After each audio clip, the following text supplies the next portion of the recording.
The rate of business closures in the United States has doubled in the last year, with 7,000 closures in 2024 and 15,000 closures in 2025. Over the last 8 months in Kansas City, Missouri, we have seen the closures of book-themed bar Afterward Tavern and Shelves, downtown art supply store Artists and Craftsmen, off-key karaoke bar/restaurant/dog bar K, and Layla's Hair Museum, among others. But no closure is more devastating to me personally than the predetermined November 2026 closure of the Steamboat Arabia Museum. There is nothing more Midwestern than the dedication of an entire museum to exhibiting the pieces of a sunken 1856 steamboat. Was the steamboat involved in some sort of historical event?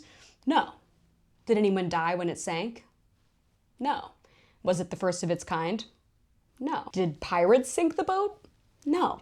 It just got snagged on an old tree root. You're missing the point. The Steamboat Arabia Museum is special to me in a way that I'm not 100% sure I can describe, but I am going to try. So gather around, loyal viewers, while I tell you about this museum in hopes that you can help me love it while it's still here. The actual Steamboat Arabia was built in 1853 around Brownsville, Pennsylvania. It operated on the Ohio and Mississippi rivers transporting goods until around 1855 when it was purchased by Captain John Shaw. Captain John made his living trading with the local Native Americans who had just been gruesomely displaced about 20 years prior. We don't know much about Captain John except for the stains on his reputation, which include the Arabia incident of 1856, when a group of slavery abolitionists used his boat to attempt to smuggle weapons into Kansas, often called Bleeding Kansas at the time. But when Johnny found out, he surrendered the weapons to the local authorities to avoid conflict. Whether John was pro or anti-slavery is not known, but clearly he didn't feel strong enough in opposition to risk rocking the boat.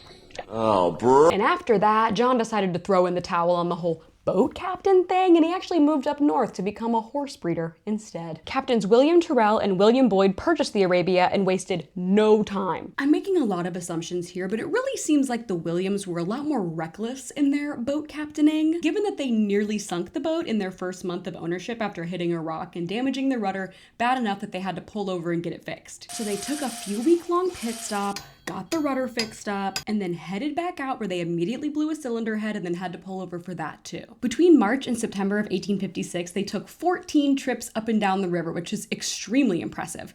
And actually, I'm getting bored. We're actually gonna head over to River Miranda and see if she has some more information. Thank you, Indoor Miranda. The Missouri River is notoriously difficult to navigate. Notorious to who, you may ask? Well, pretty much just kids that grew up next to it, I think. It is also very smelly and brown. Sometimes, if you watch it for long enough, you will see a large island of trash float by. Riveting stuff. There was also a lot less civilization around here to see you if your boat started sinking, so that's all I got. Back to you. All right. Oh, thank you, Miranda. Now that is boots on the ground journalism. On September 5th, 1856, the Arabia set out on a routine trip from St. Louis to a variety of frontier towns out west when they hit a tree snag around what would become Parkville, Missouri, and began rapidly sinking. We felt the shock at once, and the boat started sinking. There was a wild scene on board. The boat went down till the water came over the deck, and the boat keeled over on one side. There were approximately 130 passengers on board, most of whom were women and children who were actually on the ship hoping to reunite with their husbands who had been setting up a life for them out west. They must have been strong, sturdy frontierswomen. There were little babies like 6-month-old Charles Garside, who was headed for Nebraska City, Nebraska, and German immigrants like Gertrude Coleman, and newlyweds like Mary and Abel, as well as an estimated 20 crew members. There were typically 2 passenger classes aboard the boat, the deck passengers and the cabin passengers. Cabin passengers paid higher fares for private upper deck staterooms and access to dining saloons, while deck passengers paid low prices and slept on noisy, exposed lower decks among the cargo and animals. A massive amount of wood was needed to power the steamboats, and so if you were going along the river and suddenly needed fuel, you would literally just pull over and start hacking away the trees on the side of the Missouri River. And whatever could go wrong with cutting down trees in the bank of a really well-traveled and really very opaque river? The water was super shallow and full of rocks and tree stumps and twigs. Steamboats sunk regularly. Like the lifespan of one of these things was 3 to 5 years before the boiler explodes or it sinks to the bottom of the river. But humans love love a shipwreck, at least I know I do. There's nothing more whimsical or dramatic than a time capsule literally stuck underwater. It's historical mystery, it's personal tragedy, it's literally buried treasure. Pretty much as soon as the Arabia sunk, people started talking, and the stories just got bigger and more fanciful as they went on. There were rumors of a bounty of gold aboard and 400 barrels of Kentucky bourbon just waiting for whoever was brave enough to go and get it. And just 20 years after its sinking, Henry Tobner decided to give it a shot. He's right behind me, isn't he? With $2,000, or about $61,000 in today's money, Henry financed the excavation of the Arabia, but he got only as deep as the first deck before he looked around, saw that there was no bourbon, and abandoned the attempt. Exactly 20 years after him, another man by the name of Gale Henson decided to do a second excavation attempt, and he also cited the bourbon as being the reason. According to my numbers, because I love a statistic, in the 1890s, a 53-gallon barrel of whiskey went for about $53. So multiply that by 400 and adjust for inflation, and we're talking about like $831,000 that are just sitting underground. Henson was really serious, and he invested in a really large caisson. Caisson pronunciation. Caisson. Don't know what that is?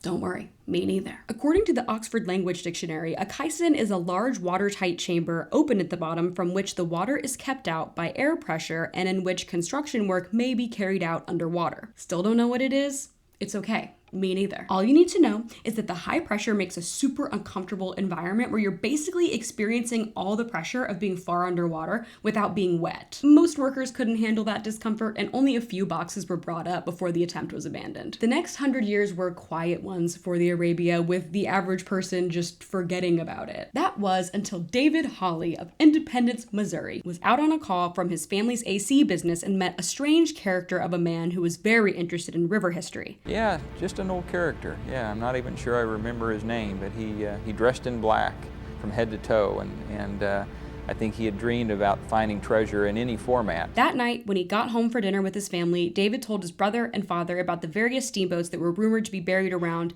what, in 1987, was modern-day cornfields. Over the next several months, David visited libraries, courthouses, and museums, searching for records, and eventually narrowed it down to agricultural land owned by 79-year-old Norman Sorter. When asked if he would allow another attempt, Sorter replied, "If you want to waste your time and your money, you go right ahead." Bob, David, and Greg Hawley, along with local restaurateur Jerry Mackey and construction business owner David Luttrell, pooled together nearly $1 million in borrowed funds and began what would eventually become the first freshwater excavation in Missouri. To them, the $1 million was just a drop in the bucket compared to the millions of dollars in treasure that they were hoping to find when they excavated it. They hauled out backhoes, bulldozers, pumps, and a 100-ton crane to the site, and after 2 weeks of digging, a piece of the paddle wheel was revealed, meaning they had been correct in their placement estimation. And about a week after that, on December 5th, a wooden crate full of china was hauled up, and it changed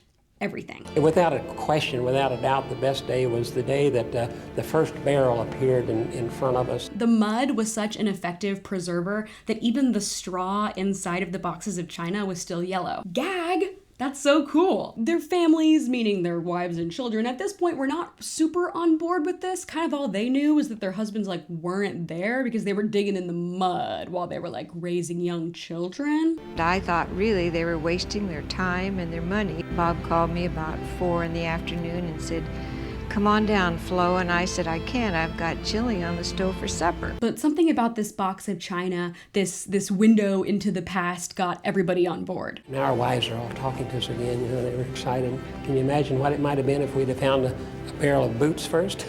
And they changed the entire objective of the mission, which was originally to make a lot of frickin' money, into trying to preserve and share what they had found. If we had found this Arabian, we couldn't share it with anybody.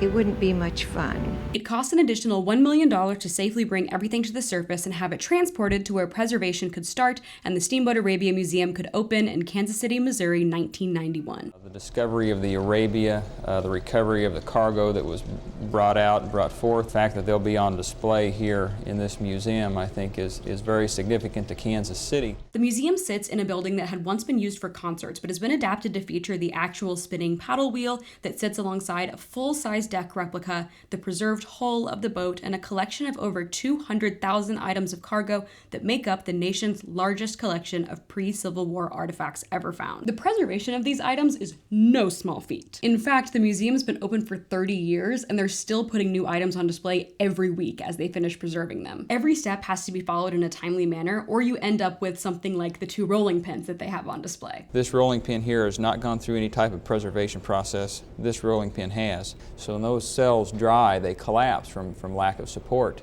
And so what we have to do is to soak the wood items in a substance of polyethylene glycol for 6 months. And metal items are even more tedious because you have to use dry processes. Any sort of liquid solvent would just destroy them. We're talking like the most delicate little chisel and hammer. And I don't know about you, but like, let me at it. My raging ADHD isn't good for much in this late stage capitalism hellscape that we live in, but I do think that maybe this is what I was made for. Hyper-focusing on chipping away at like a priceless piece of history for 8 hours without blinking or eating actually sounds like the perfect day to me. And I'm sure you're dying to know what artifacts I'm talking about, so come along while I take you through the museum.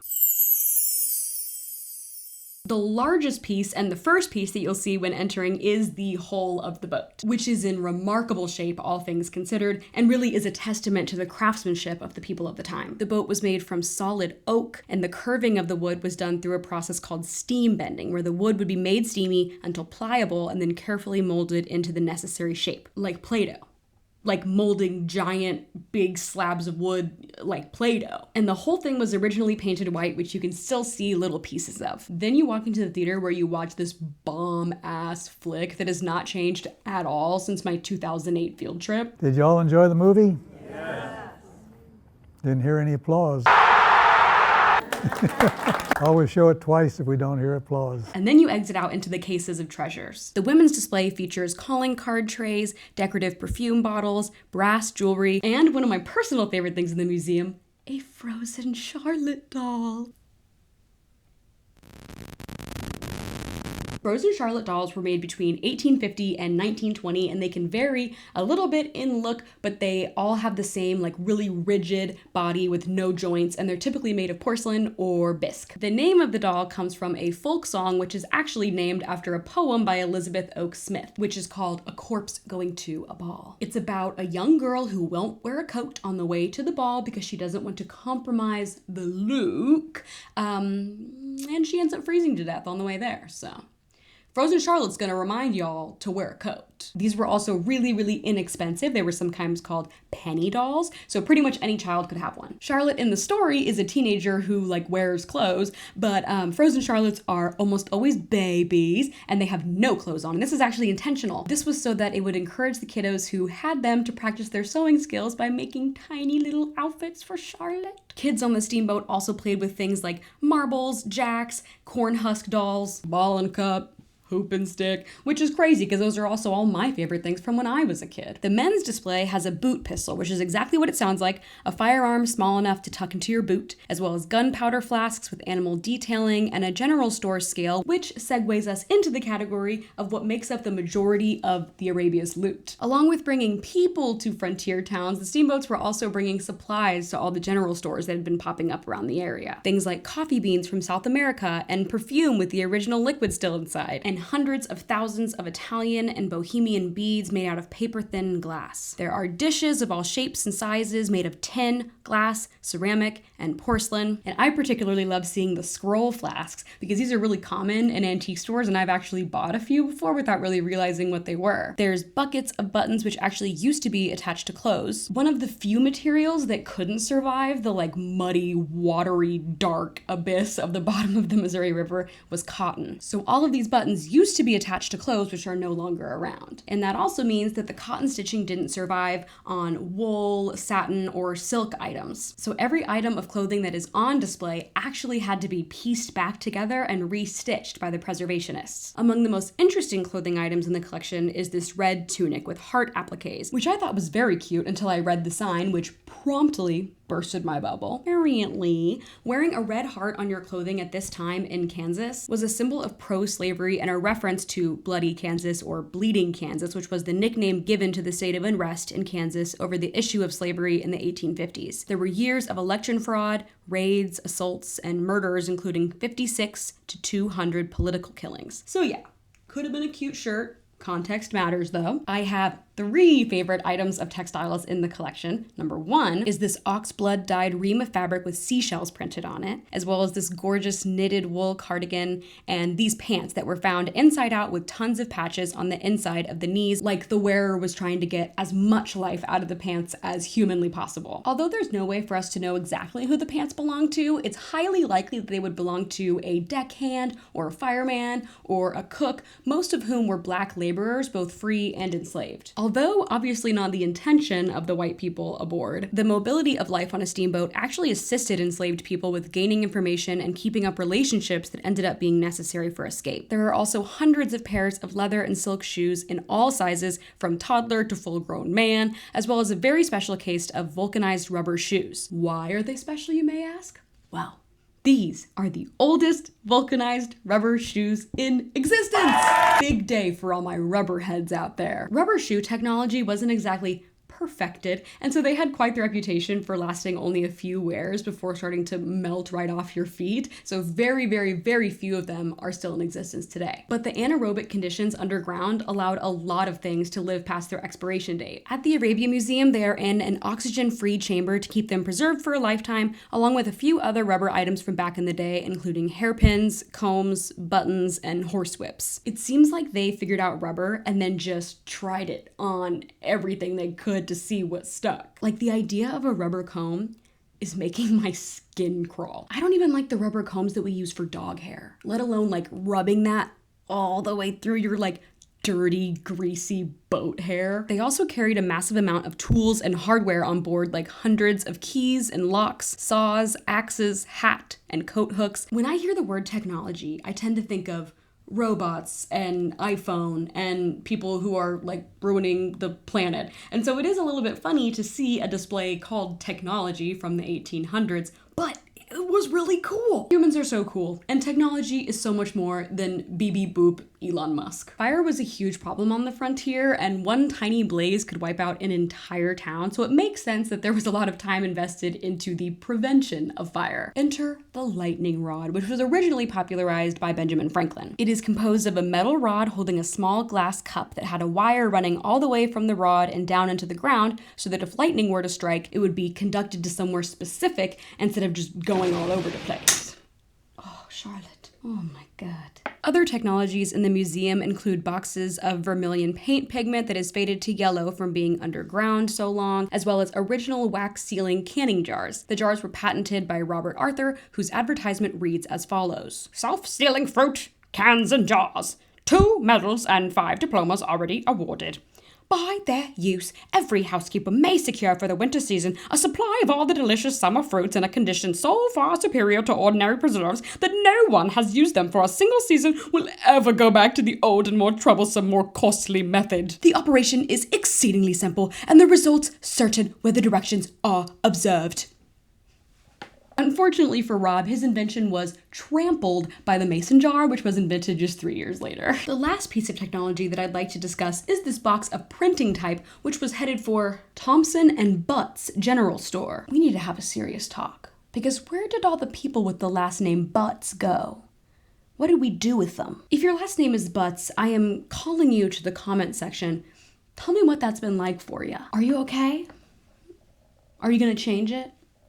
Does it make you feel jaded towards the world? How many families out there are unable to trace their lineage because there was a surname change somewhere along the way because someone couldn't take Butts anymore? I went on one of my favorite social media sites, Find a Grave, to see if I could find a decline in the last name Butts. But the first one that came up was this one, Infant Sons Butts. And I had to close the window before my place in hell was decided. So yeah, get back to me on that. Towards the middle of the cases is a mock general store, which shows what the places the items were heading towards, places like Thompson and Butts, may have looked like. The glass on the outside of the mock's door are original panels found on the ship, and you can even still see the imperfections in each pane. There's all your essentials like saws and shovels and guns, locks and keys and nails and pots and pans, but also some more luxury type items as well, like women's and children's products that became more of a necessity as more of them started coming over. There's a whole shelf of little cosmetics in jars that I just want to crack open and slather on and see if it's maybe the one remaining moisturizer that won't cause me to break out. There's bottled pie fillings of strangely discolored apples, gooseberries, rhubarb stalks, cherries, and blueberries, and perhaps the item in this museum that has most thoroughly infiltrated my childhood psyche. This jar of sweet pickles. I love pickles a great deal, and there have been times in my life where I've gone through multiple jars a week. There's one line in the movie, The Fall and Rise of Steamboat Arabia, where Jerry Mackey humorously says that he ate one of the pickles when they excavated, and it was still crunchy and sweet. The pickles were good. I tried some of them. When I got home after my first field trip to Steamboat Arabia, my parents said, "What did you learn today?" I said, "The guy ate pickles that was underground." I have carried that piece of knowledge with me for over 2 decades, and it has been one of my lofty goals in life to get my teeth on one of those. I knew it was lofty, but I believe in myself. So imagine how I felt when I took the online virtual tour of the museum, and in the fine print, it says, "The pickles were edible during excavation, but are no longer safe to eat." What do you mean? Since when, dude? Open it up, test that baby for botulism, and get it in my belly. And hey, if I do get sick from the pickles, that's no worries. We're in the general store. There's medicine right around the corner. Things like stomach bitters, which were used medicinally back in the day, but now feature in cocktails. There's also some anonymous elixirs, glasses, lancets for bloodletting, pill boxes, toothbrushes, castor oil used as a stomach remedy, and a few cases of liniment oil, which were supposed to be rubbed into the skin as a treatment for aches and pains. Have you ever heard of the term snake oil or snake oil salesman? Well, liniment oil is actually where that comes from. Liniments were advertised to be used for everything from lameness to burns to cuts, ulcers, sores, arthritis, stiffness, whatever suited the salesman best. But with modern chemical testing, we now know that the majority of them were just petroleum oil or olive oil in pretty little glass bottles. The general store is also home to a full cast iron stove, which was one of the most difficult things to restore. The conditions under the mud made it so that things did not rust while buried, but over the years, some of the iron particles from these items leached into the surrounding mud, and when they were rapidly exposed to oxygen, they flash rusted. And like we discussed before, they had to use dry techniques only on these metal items, so it took the conservators several months of only working on the stove to be able to put it on display. Beyond this part of the museum, we loop back to the full-size deck replica, as well as some really large metal pieces that they were able to salvage, as well as the skeleton of the Arabia's only casualty, Lawrence the mule.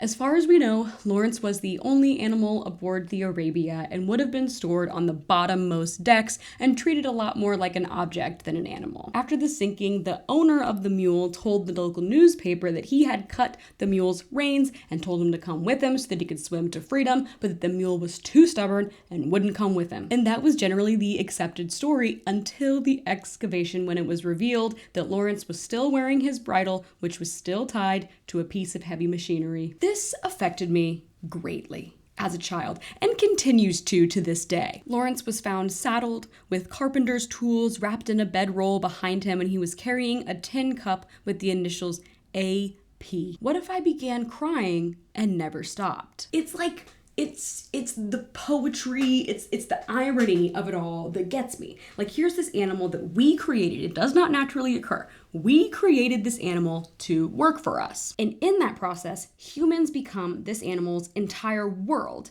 Yet, in a moment of crisis, he was either forgotten or the decision was made that his life was not worth the fuss. And he died doing what we created him to do. So. And then for a century, humans all believed he was an idiot. The tree snag that sunk the Arabia is also on display so that you can go and point at it and shame it. The closing of the Steamboat Arabia Museum is about so much more than the sum of its parts. The museum is not going out of business. Listen closely. The museum is not going out of business. They do not have problems paying their rent. They are not short for cash. They are being forcibly removed by the city of Kansas City so that they can build a hotel and parking lot in its place. The Kansas City metropolitan area is home to 123 hotels. With an average of 300 rooms apiece, that's about 37,000 hotel rooms on top of the 655 active Airbnb listings. And you know what? Bonnet's coming off. I have been incredibly disappointed in the response of my city. I am disgusted at the ability of a city to yank the ground out from underneath small businesses, especially those that cater primarily to the education of children, and those that employ the rapidly shrinking workforce of historians and conservators. Are there areas of the museum that could use updates? Absolutely. But I would love to see more enthusiasm and support for local museums, especially at this time when education is increasingly undervalued and mistrusted. The Steamboat Arabia Museum is open Monday through Saturday from 10 to 5 and Sundays from noon to 5. Tickets are $16.50 a person, or if you're not local and want to take the tour, they are $5.50 online. And unfortunately, they don't have an online shop, so if you were looking to get some like really sick drip, you won't be able to do that. And they're not paying me to say this. In fact, I don't think that they know I'm doing this. When I was visiting for this video, I shook David Hawley's hand. I told him I'm Steamboat Arabia's biggest fan. I asked him if I could film. He said, okay. And then I cried because I was so starstruck. But that's all the notice that they got about this. Please take a moment to ask yourself when the last time is that you visited your favorite local museums. If it's been more than a year, then this is your sign to go again, because learning isn't just for kids. Thank you so much, and I will see you next time. That boat's sinking, and no one's doing anything about it.